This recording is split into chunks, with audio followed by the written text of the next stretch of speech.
All right, I think we have everyone in right now. Hello, thank you for attending our webinar about diversity, equity, inclusion strategy, how to empower your employee resource groups and foster growth. My name is Christina Giordano, and I'm a partnerships manager here at AllVoices, and my pronouns are she, her, and hers. I'm really excited because today's our third roundtable discussion with some awesome leaders in the diversity, equity, inclusion, and belonging space and ERG leaders.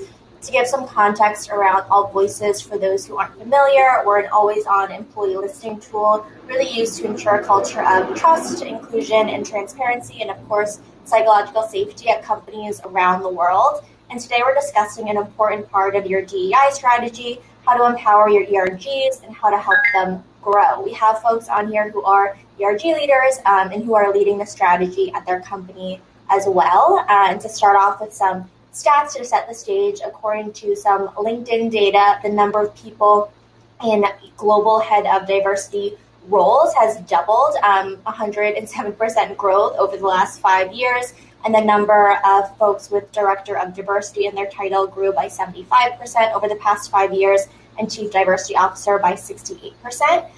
Employee resource groups are proven to help with strategic business goals like recruitment, retention, and leadership development and talent. And in a recent study, 70% of Gen Zers and 70% of employees at large are more likely to apply to a company that has these affinity groups as well. So with that, I'll stop talking and pass it over to our panelists to introduce themselves. If you could tell us a little bit about yourself, be sure to include your pronouns, the work you do at your company, and also what is the most rewarding part of your job. I'll pass to Coraly, you first. Hi, everyone. I'm Courtney. I'm senior UX designer at Niantic, specifically in our LA office. I'm also, pronoun she, her. I'm also one of the co-leads for Nianticos, our Latin American and Hispanic ERG at Niantic. And it's a pleasure to meet everyone today. And awesome.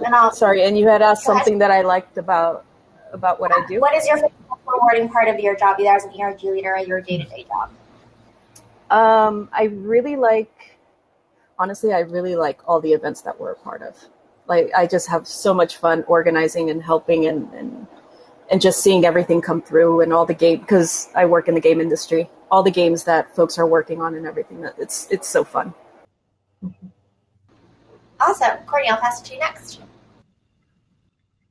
All right. Hello, everybody. I'm Courtney Clavon, and my pronouns are she, her, and hers. I am a senior technical recruiter at Chime, and so we are an alternative banking solution.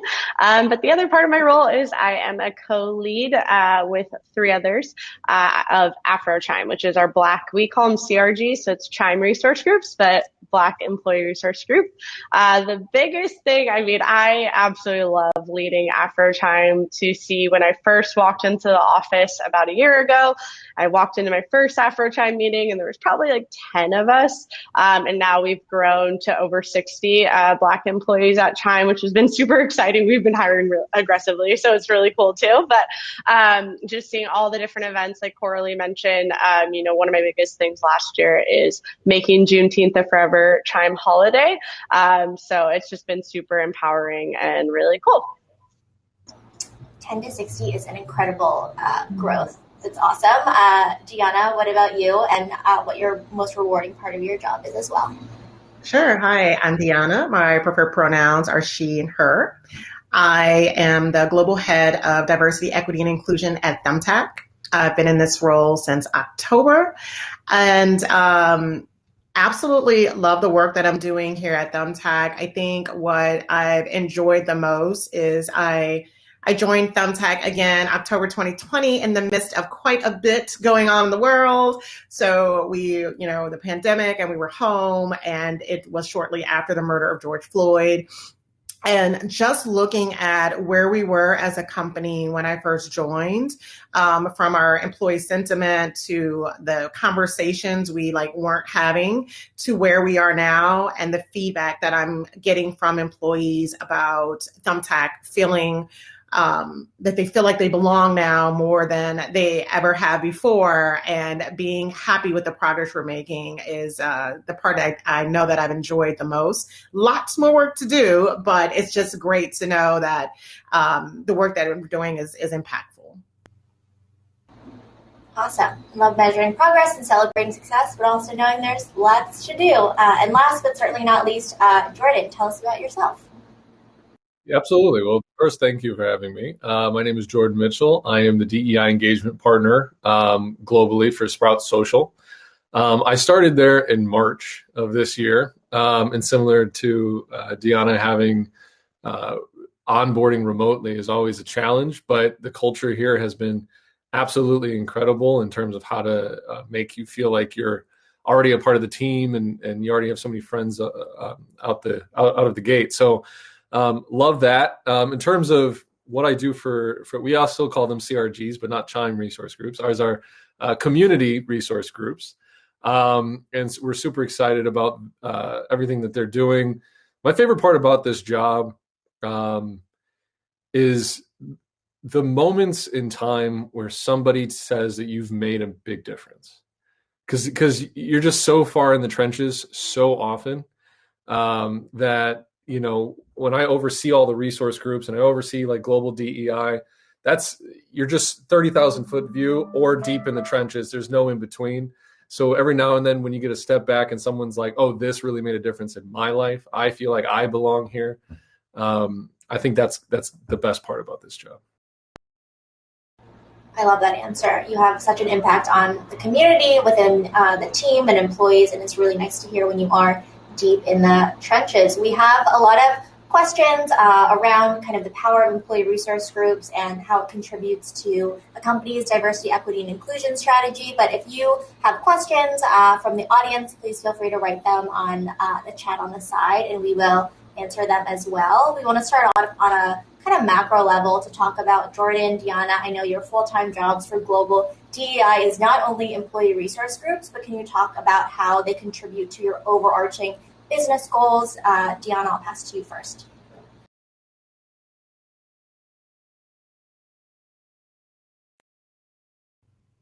There we go. Can you hear me now? Okay.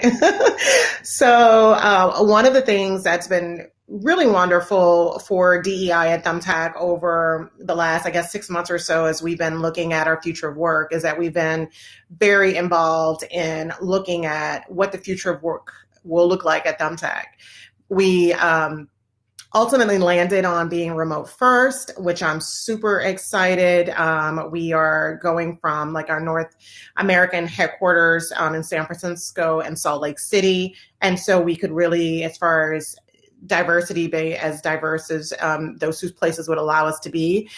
Now we will be able to recruit across the country. Obviously that will come with other challenges as well.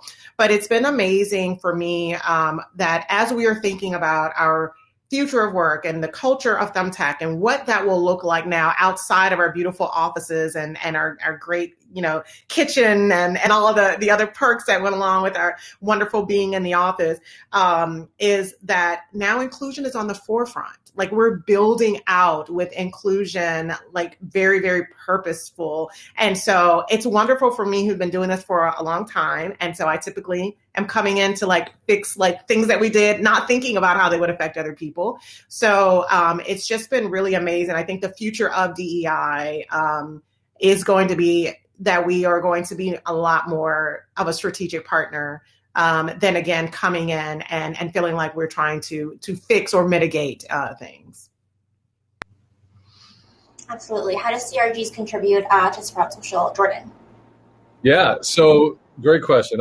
I think that it starts with understanding what your cultural goals are. So to exactly Deanna's point about strategy, I think every executive team, is asking themselves, like, how do we continue to embolden, empower our people so the employee experience is better? The idea of employee experience has changed so much especially over these last 2 years when the definition of doing work has changed.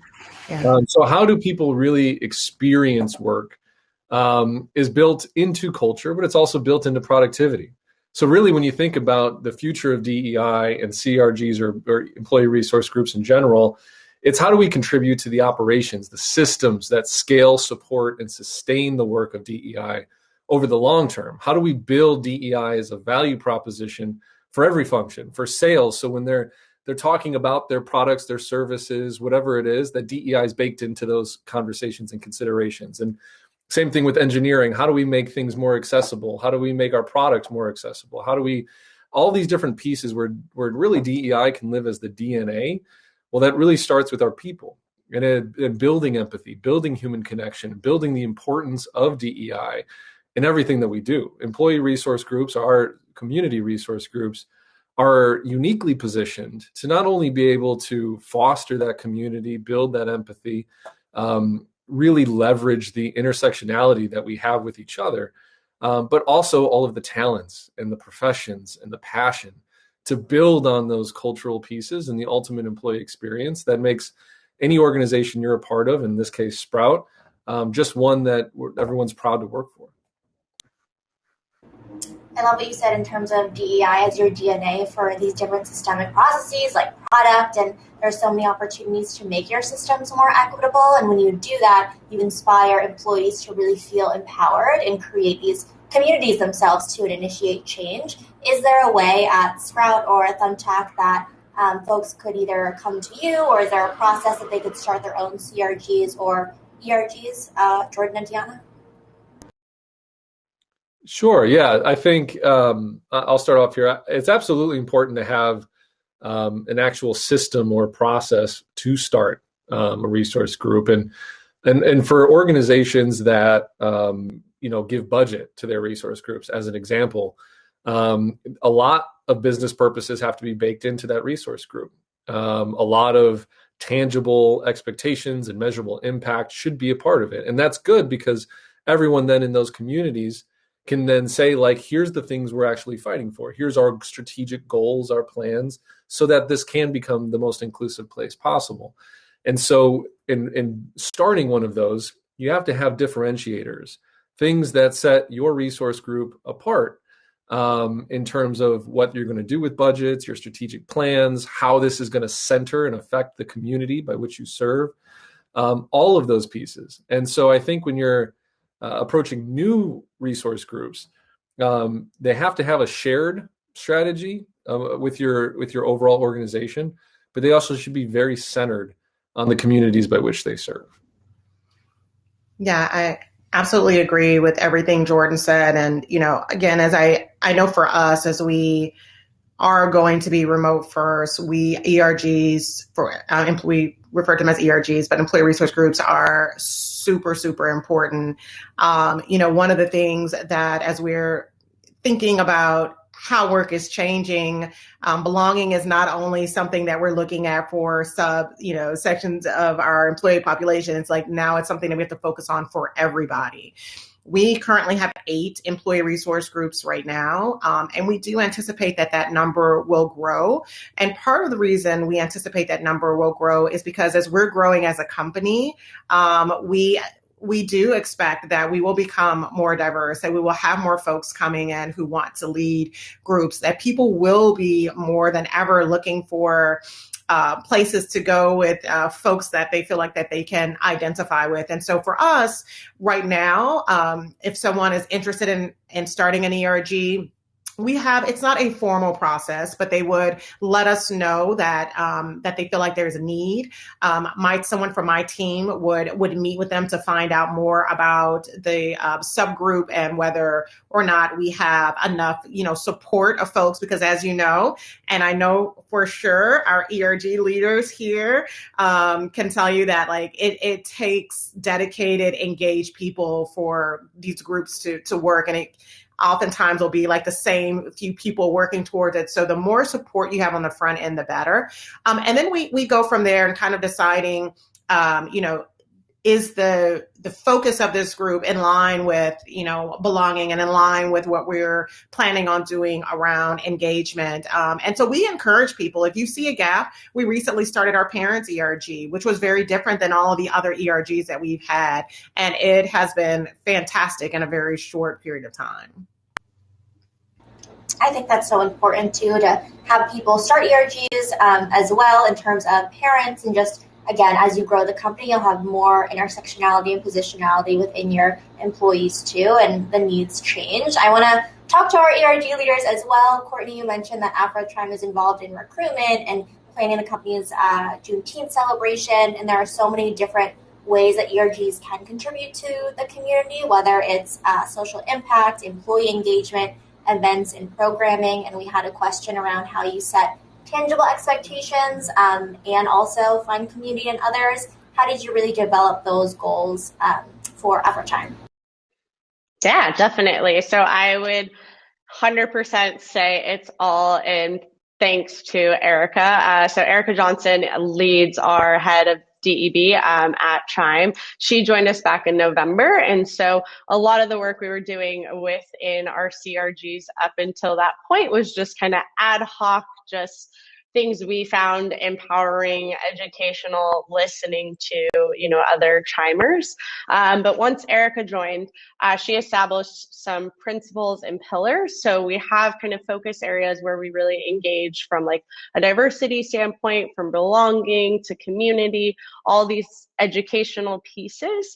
So the way our AfroChime and actually all of our CRGs are structured is we have two leads. So me and my teammate Saida are the leads of AfroChime. And then we have pillar leads, which are devoted to those different areas. And that's kind of how we do our planning. So us as leads will sit down and look at H1 and H2 planning. We actually just started some H2 planning. And so even thinking about Juneteenth last year and even this year, a lot of the work was really just educational, talking through, obviously after the murder of George Floyd, there was a lot of feeling, especially in the Black community, but across the board, with our allies as well. And so fast forward to a year, we really were strategizing, well, we could just educate people on, what Juneteenth is. But more importantly, we wanted to strategize and really think about Black Lives Matter as a whole and really just devise like this educational meeting where we actually ask people, part of the AfroChime community, to speak on their experiences as well. And it really, the way we've kind of viewed all of our employee resource groups is ultimately, we can throw all the information at them, but the way you retain a lot of this is going to be from, your coworkers' experiences. And so I'm very thankful that here at Chime, we have, I think, 7 employee resource groups, and there's a lot of intersectionality, and there's some that are just kind of coming into fruition, but we're able to really like work with each other and then kind of strategize on different events because there's a lot of commonality between the different groups that we have. And so leaning on each other and making sure we're collaborative has been super instrumental in our success. Yeah, I like the structure of having you have the co-leads, but then you have pillar leads as well. So there's ownership on multiple levels, engagement, and then also not only education, but it's putting that education into practice as well. So there are different components. Coraly, we have a couple of questions around community engagement. I know that's something that we talked about on our pre-call as well as a pillar of Nianticos. And you work with a couple of different organizations outside of the company as well. Can you talk about what that strategy looks like and why it's important to you? Sure. So when we originally formed Nianticos, we already had a partnership with Latinx in Gaming, which is a nonprofit for folks that are Latin American wanting to get into the game industry. And then as Nianticos formalized, we continued that partnership. Community engagement-wise, like things that we do mentorship for folks that are trying to get in the industry. We also have worked with another nonprofit called Go Kick, which is for Black and Brown kids in Seattle, to learn about tech, to learn about games, to be exposed to learning how to build these things. And we've had talks and mentorships there as well. Like for us, it's just really important one of the goals this year for us was really important to start targeting like younger folks, because once you instill like how important it is to have that representation like very early on, then we feel that it's much easier to bring them into our companies in tech. We've also worked with recruiting efforts with Latinx in Gaming. A lot of folks in Nianticos have given talks, have been part of workshops and And again, we do a lot of mentorship. We do so much. Aside from that, I'm looking down our OKRs, because we did sit down and actually define OKRs for this year, like a few months ago. Another piece is like making sure that we're raising like Latinx awareness within our company. So, hey, like, can we go to schools? Can we go to different organizations to talk about what the Latinx experience is like, what being Latin American is like, and how what you can do, what skill sets you need to come into games, and seeing how you can bridge those skill sets. Yeah, that's some of the things we've done. Yeah, I mean, it's lots of things that you're doing, and in the community as well. I think representation is really important, and also representation in multiple levels and cross-functionally at a company too. And I think that impacts the product as well, and that's something else that kind of you were talking about too, in terms of making sure that it is inclusive. Can you walk us through like what that looks like, and if you kind of influence the product roadmap? Sure. So I think Jordan talked about this a little bit at the beginning of this. So we have about 7 different ERGs as well within the company, especially like with our games, because we're not just like playing on a device and that's it. We are going out into the world and socializing and going through different environments. The way I would experience a specific environment, specific city, a specific road, etc., may be different from another person. And there are safety reasons that we have to consider, and accessibility, and just a bunch of different perspectives. So I can speak on the UX side of things. One thing I really like to do is to reach out to our ERGs. Like, hey, we're designing this feature. We would love your input on this as folks from a specific community, from our ERGs. Like, we're looking to you as experts to tell us if we're doing things right or not. I really like reaching out to our accessibility ERG, because accessibility is so important, like on the UX side. If hypothetically we're working on a character or something like that, we want to make sure we're representing that character correctly. So we'll reach out to the ERG, talk about the character, their backstory, making sure that we are, like, one of our goals is making sure that there is that diversity and that inclusion and that representation in our games. But that's generally like how we reach out to our ERGs. And if an ERG sees something that maybe like, hey, can we talk about this? Like, our product teams are open to them as well. Yeah, absolutely. I think leveraging that in terms of accessibility and inclusivity is a huge opportunity as well, and another pillar of an ERG. I know we have a couple of questions in the chat about favorite resources, whether it's articles or websites, books. If anybody has any of their favorites that they want to put into the chat, please feel free to do so as well for folks. I want to ask, in terms of the future of work as well, in addition to community engagement, there is also, it's so important for retention and, leadership development, as we talked about at the beginning of the call as well. And I wanted to ask Dionna, how do you see ERGs impacting the future of work, and really pivoting what membership looks like at large? Thank you for that. Again, I think that our ERGs, well, I know for sure at Thumbtack, and I think that, most of the folks that I've talked to who are leading DEI at companies share the sentiment that employee resource groups are going to be super important as we go forward, whether we're in a remote environment, whether we are hybrid or going back into the office, because I think, life as we knew it has changed significantly. We are finding that a lot of people are thinking differently about work, thinking differently about the need to separate their true selves from work. There's something about everyone coming into our homes via Zoom, et cetera, that has kind of blurred lines. And more than anything, it feels like now people are realizing that they want to bring their whole selves to work. They want to feel like they belong, and they need to find spaces that help them do that at work. So again, I think our employee resource groups are going to be, and are going to continue to be huge in helping us move forward and maintain our culture. I was, talking to some folks at Thumbtack the other day and just saying how, like, so much of our culture is coming from our ERGs. This connection, as Courtney was saying about, as far as product is concerned, knowing that we have a group of folks who identify in an area that, traditionally testing, we don't necessarily do a great job in the tech industry of, testing different groups of folks. And so we have people internally who want to help towards that. So I think ERGs are going to continue to grow. I think the necessity of ERGs has always been there, but I think that is continuing as well. I know at Thumbtack, we've more than doubled the budget for our ERGs because, again, engagement is super important. We're also looking at ways that we are recognizing and showing our appreciation to our ERG leaders.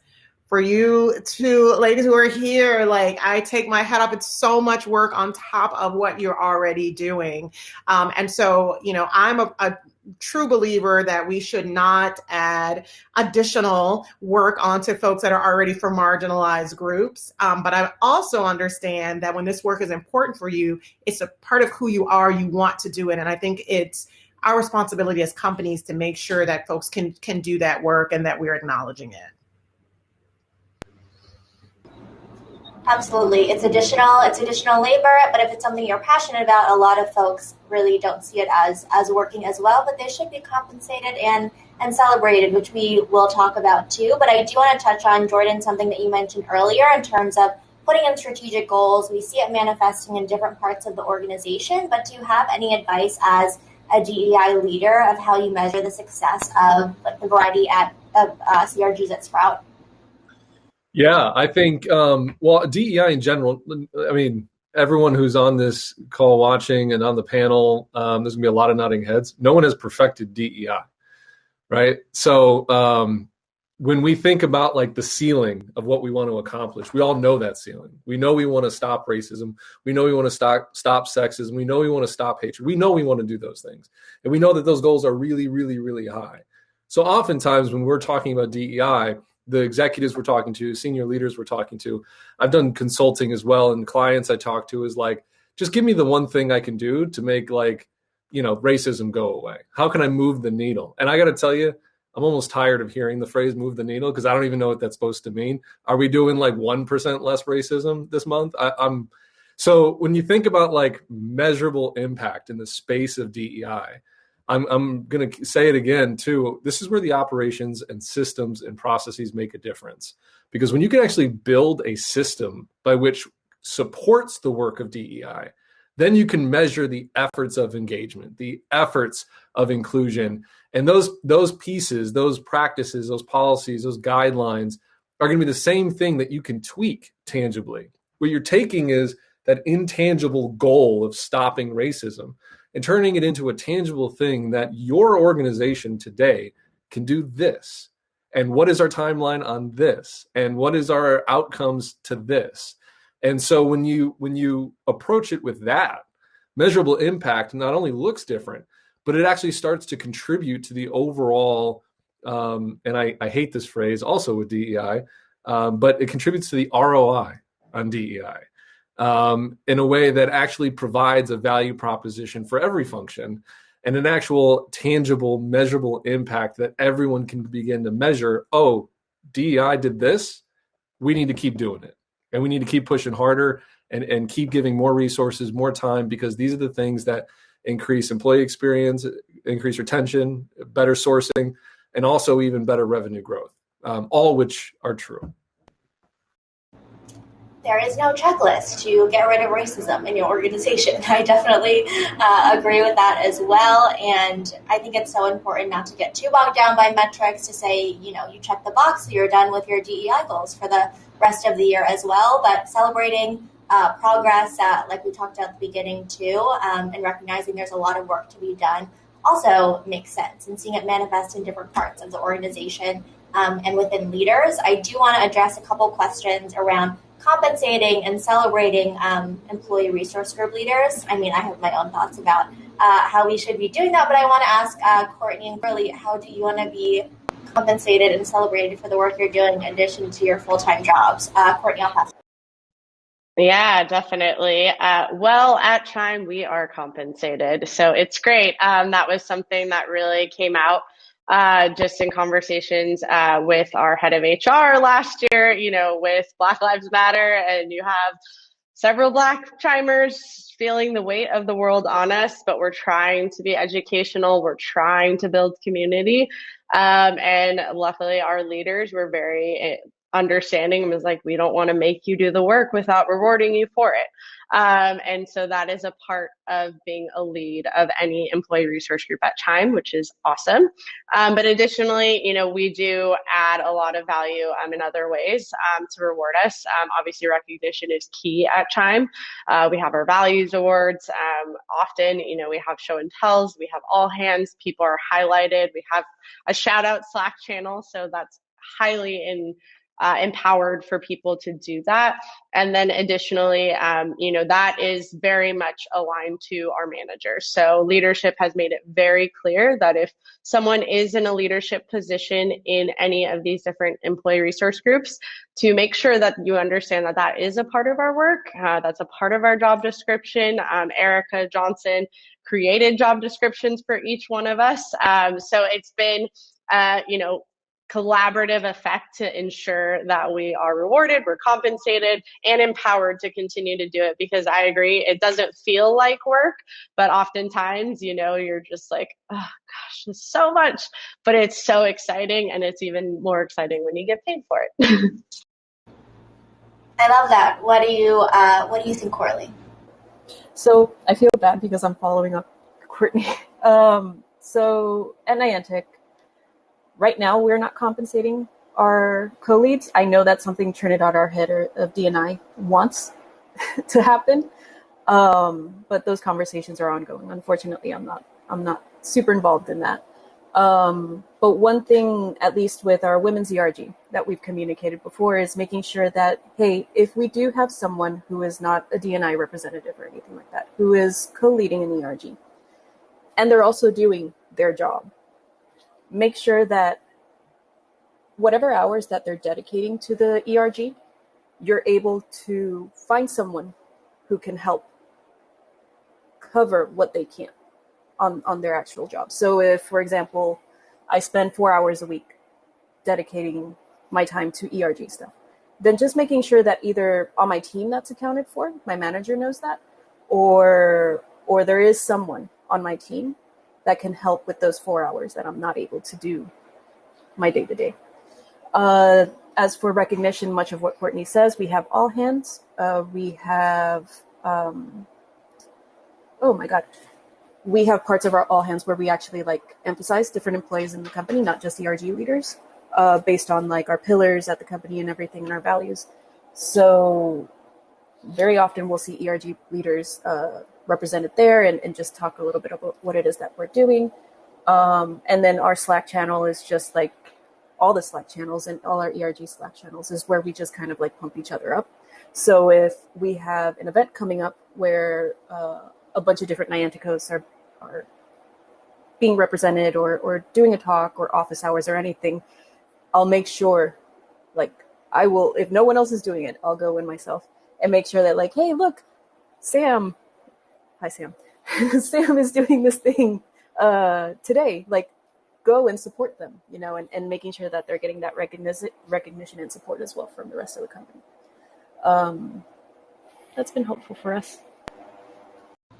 Yeah, absolutely. And the community piece is really important as well, especially when there are a lot of employee resource groups. You can also celebrate each other, but also eventually getting paid and getting that extra help with these projects as well is really important.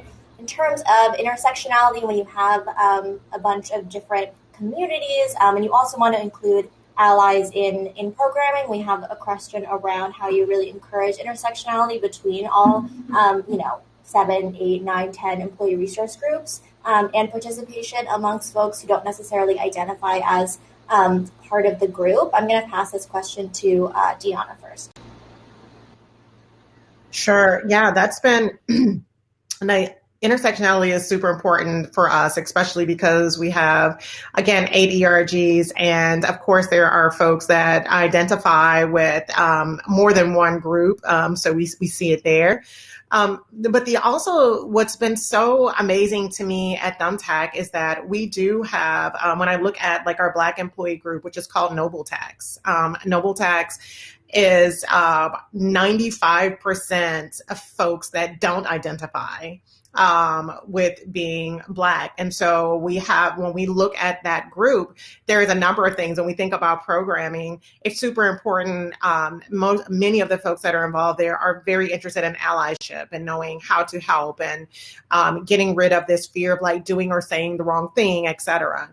But we also have to keep in mind that the groups are focused on the folks that identify. And so we want to make sure that we are supporting our Black employees who do identify. And so finding a way to balance that. So even though 95% of the membership doesn't identify, I would say at least, we're ensuring that at least 75% of the programming and the resources are going to the folks that identify, and also ensuring that we are very cognitive as well that those folks are helping with learning. Those folks are helping as we're doing trainings, et cetera. So intersectionality is really important to us. Also, we have all of our leaders of ERGs come together as well. And we come together and talk about our ERGs, and we work on, our DEI goals in general. Like this week is Ally Week at Thumbtack. And so we have programming across all of the ERGs are contributing. So we see quite a bit of intersectionality within our ERGs. Oh, an Ally Week. I love that. Jordan, what does intersectionality look like at Sprout? Yeah, I'm actually going to try to weave together a bunch of things we've talked about already in this answer. So, I ran a nonprofit that was dedicated to fighting human trafficking for 6 years. And it was some of the most rewarding work I've ever done. And also some of the work that was the least rewarding, especially financially. So when you think about compensation, I'll happily tell you all here, just don't share it with anyone. This is closed, right? Obviously. But I made $1,200 a month running a nonprofit. And that was very, very difficult. But it's even more difficult to try to convince other people to put in the 80, 90 hours a week that I was doing for equal pay, less pay, or no pay. And that's really where the resource group importance comes into play and how you approach it, especially from a DEI leadership perspective. So there's this concept of what I call passion gap. Here's the work that you're doing. Here's the amount you're getting paid. The gap in between is your passion gap, because it has to be filled with passion in order for you to sacrifice that extra time, energy, resources, all those other things. When you think about intersectionality, sometimes it's visible, sometimes it's not, but it's often something that is hidden behind the passion. So when you're thinking about how people are connected to each other, whether that be through work, programs, activities, learning opportunities at work, all those different things, sometimes they're motivated and passionate about something, and they don't always share exactly why. And that intersectionality might be invisible, but it might be the thing that really pushes them to make a big difference. And so when you think about nonprofit space or resource groups, they're very similar in that finding a person's why often leads to the intersectionality that causes the relatability, that empathy piece, that when something does happen, an incident, when it's most unfortunate, you can lean on each other. But when times are good, you can lean on each other as well there to continue to fuel programs and fuel those activities. And that's where allies make the biggest difference. And whether they come forward and not all identities are visible, whether they come forward with that identity difference or not, the truth is that intersectionality, empathy, that passion gap, if you will, is really the thing that fuels the biggest difference, even in organizations. And if without those allies, without that intersectionality, so much of this work cannot be done. That was a great weave together answer that touched on a lot of different topics and questions that we've been talking about as well. And it is important to recognize that intersectionality, you may not see it physically or visibly too, because people have different identities as well that may not show up to others, and it's important to be mindful of that. But when you put in the work, you have all of these goals that are happening, and you don't know if you're making someone feel like they are included and that they belong. So very, very impactful. Courtney, I wanted to ask in terms of when you're thinking about programming and events, not just with allies, but in terms of employee engagement, what does really success look like to you in your why for helping to lead AfroChime? Yeah, great question. Sorry, I jumped out. My audio is a mess, but hopefully you can hear me now. Essentially, with our programming, when we establish like the pillars and the principles, that's first and foremost. We're thinking from our perspective of like, is this adding value, and is this something that makes sense for Chime? Essentially, the biggest thing is that we really are trying to understand, how can we make an impact? And so success for me, it's not so just like black and white. I think Jordan hinted, or actually said directly, it's just like, there's no one way to do this. The term ROI and, this, fine tuning the wheel or reinventing the wheel or any phrases that people throw out often, it just becomes convoluted in a lot of ways. So for me, for impact and actually measuring success, I'm finding different value from just other Chimers that I work with. A lot of what happened over the last year has been a good outlet for me and the other leads of AfroChime to really just we built out how to be anti-racist versus non-racist training. We spoke about voter suppression and created an election education month. And so each CRG led a topic that was, relevant to their communities. And we're ongoing thinking from like an educational perspective. But what's important to me as well is to also stay connected to the community. So we partner with 100 Black Men. We partner with Lesbians Who Tech. We partner with all these other organizations like Afrotech. And we try to stay really aligned because if it's not for our experiences, we're not going to continue, we're not going to be able to continue to add value in different ways.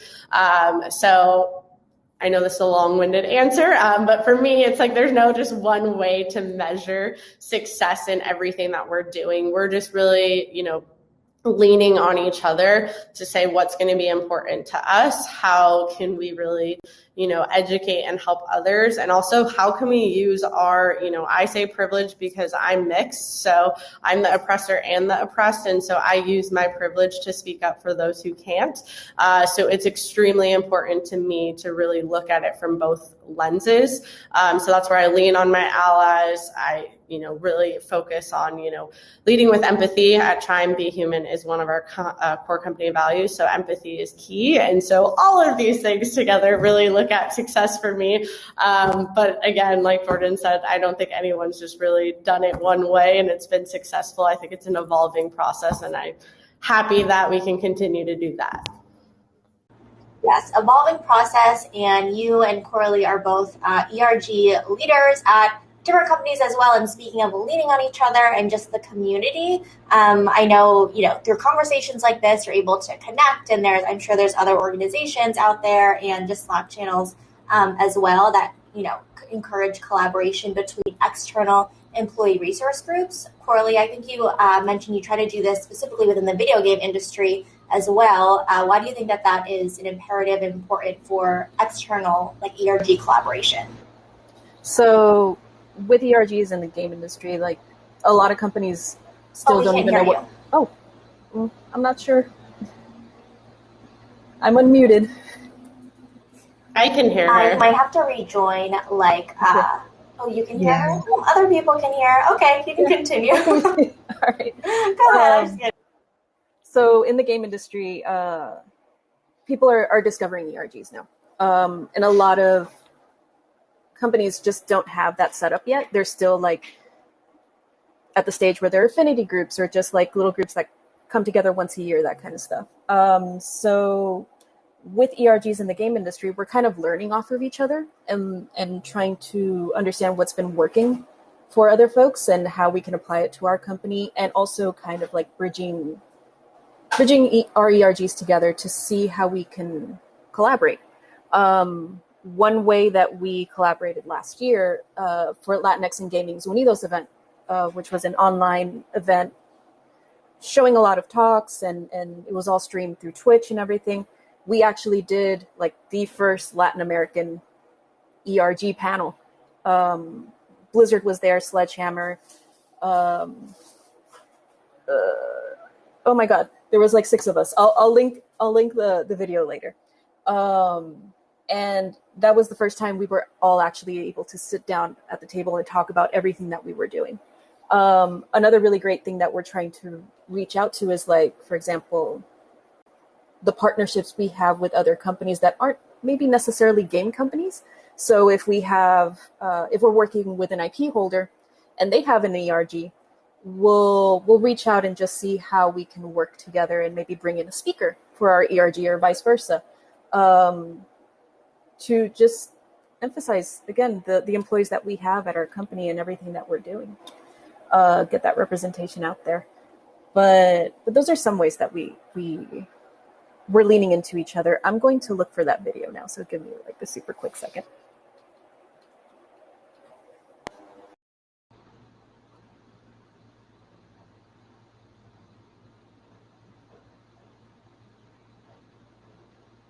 All right.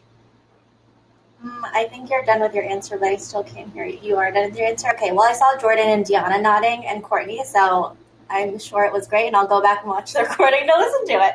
I know that we only have like 9 minutes left. There's a bunch more questions that we could discuss on this topic. All of the panelists are on LinkedIn, and again, the webinar will be on our website too, so you'll have that as a resource for you and your team. But I do want to close out with just a call to action and some advice for either companies, leaders, and also employee resource group leaders. If ever this question is for everyone, if you have one piece of advice or a key takeaway that you hope folks leave with after our conversation, what would you like it to be?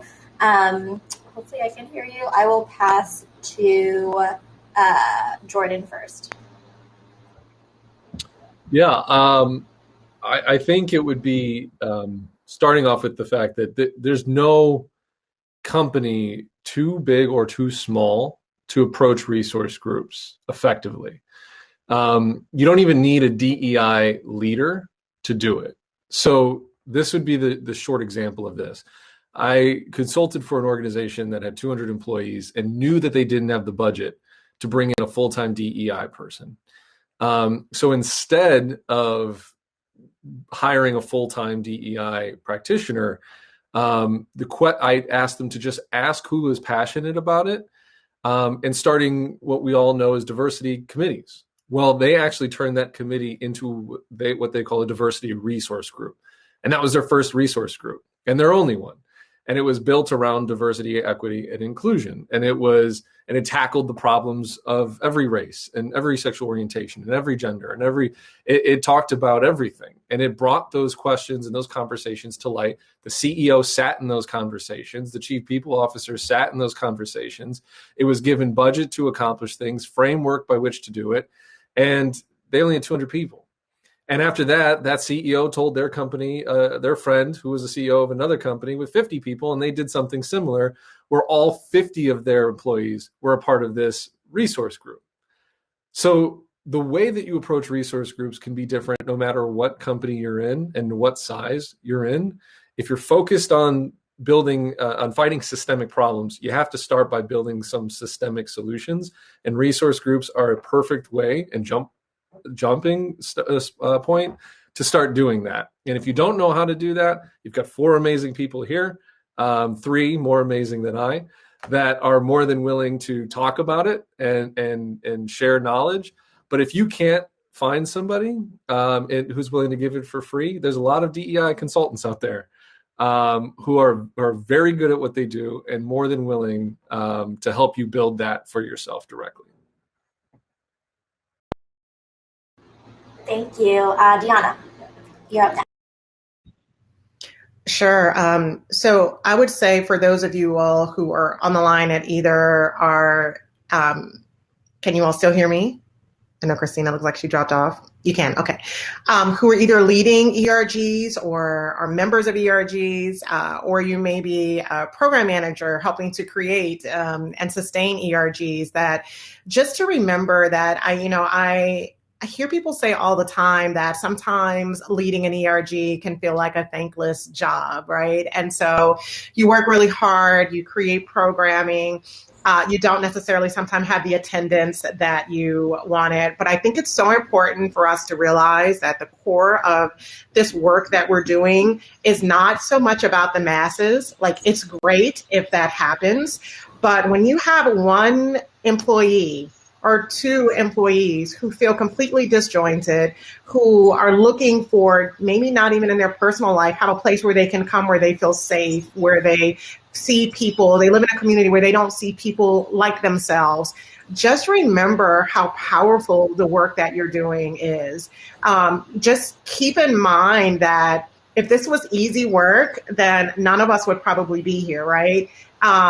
This is about, the war is so much bigger than all of us, but there are little battles that we can win. When I hear companies compensating their ERG leaders, I absolutely love that. But if you are an ERG leader working your butt off and you're not being compensated, but you see the work that you're doing and how it's affecting your employees, let that be your motivation, as well as you pushing your company, right, to do the right thing as well. So just remember, again, this is about grassroots, growing and advocating and helping one or two people if you can. And eventually the larger numbers will come, but try not to get so caught up on the larger numbers there. And just remember why you're doing the work you're doing. I love that. That's a good call to action. So I want to reiterate, thank you, Courtney and Coraly, for the work that you're doing, but also Jordan and Dionna, because even though this is your role, there's a lot of emotional labor, there's a lot of work and pressure that goes into it too. So thank you for everything that you're doing to, I won't say the term, Jordan, push the needle forward, but to make progress. Courtney, you're up next. Yeah, definitely. I think I echo everything that they've said. The other thing is something that I've learned through some great mentors is if you're going to stand up, don't stand alone. Make sure that you're leaning on other people to help you. There are plenty of people that, you're learning from, you can work with. Everyone has different experiences. And so, at Chime, we have AfroChime. And so that kind of was the start of all employee resource groups. And that's like the incubator for other communities to kind of create their own. And so it didn't take having a DEI leader. Essentially, it just took the passion and the love for, change and wanting to make an impact from, different employees. So don't feel disgruntled. It's a lot of work, but it's a lot of great work that can be done. But make sure that you're collaborating and working together because, definitely also like Dionna just said, like if you're not being compensated, that's A-okay, but fight for it if you can. I mean, I'm all about that. I'm just like huge advocate for it. But, like Dionna said, like understand the little battles, understand the impact that you can have, like she said, it is a war that we have to fight slowly. There's a lot of oppression that's happened over many, many, many years. And so it's not just going to, change with a flip of a switch or anything like that. So be patient with yourself too. That's the other main things. And these are all things I'm telling myself back as well. But don't stand alone and be patient with yourself and keep up the good fight. Yes, we love to see it. Show yourself some grace, and you are not alone. Coraly, what are your thoughts? One of the early learnings I got from, co-leading the CRG, a lot of times you're going to feel like you want to be able to handle everything on your own, and you're not alone in this, and it's okay to delegate tasks to other people. I'm telling you right now, it's okay. Nothing bad is going to happen. And if anything, it helps others take ownership on things that they're really, really passionate about it as well, especially as they come into the lead roles. So delegate, keep others in the loop, especially in email chains. There's going to be a lot of email threads and a lot of email chains going on. The other thing I would say is as you're planning what your goals are for the year, Make sure you're considering, and this was something we learned this year, make sure you're considering the bandwidth that everyone on your team has. Yes, it would be great if you can do all the things. That would be amazing. You probably won't have enough people to help you with that. So try to realistically look at like, hey, what can we actually achieve this year based on what we know? Well, we know in October we do Hispanic Heritage Month, and that's like a lot of different projects and events and stuff that we're a part of. So that takes up a lot of time. Outside of that, once per quarter, is there something that we want to do? Do we want to bring in a speaker, book club, like that kind of stuff? And start dissecting it that way and see what's achievable and what's not based on the overall goals you want to achieve that year. And what we did was we actually assigned specific people to our main 3 goals for the year. And whenever someone reaches out to me externally, like, hey, we have this awesome event, like a recruiting event going on, instead of me immediately going into my brain, like, I want to do it. I'm like, no, we have a person for that. Let's give it over to Priscilla. Let's give it over to Sam. And I make sure to loop in those people so that I can focus on the things that are within my bandwidth. Those were like huge learnings this year for me.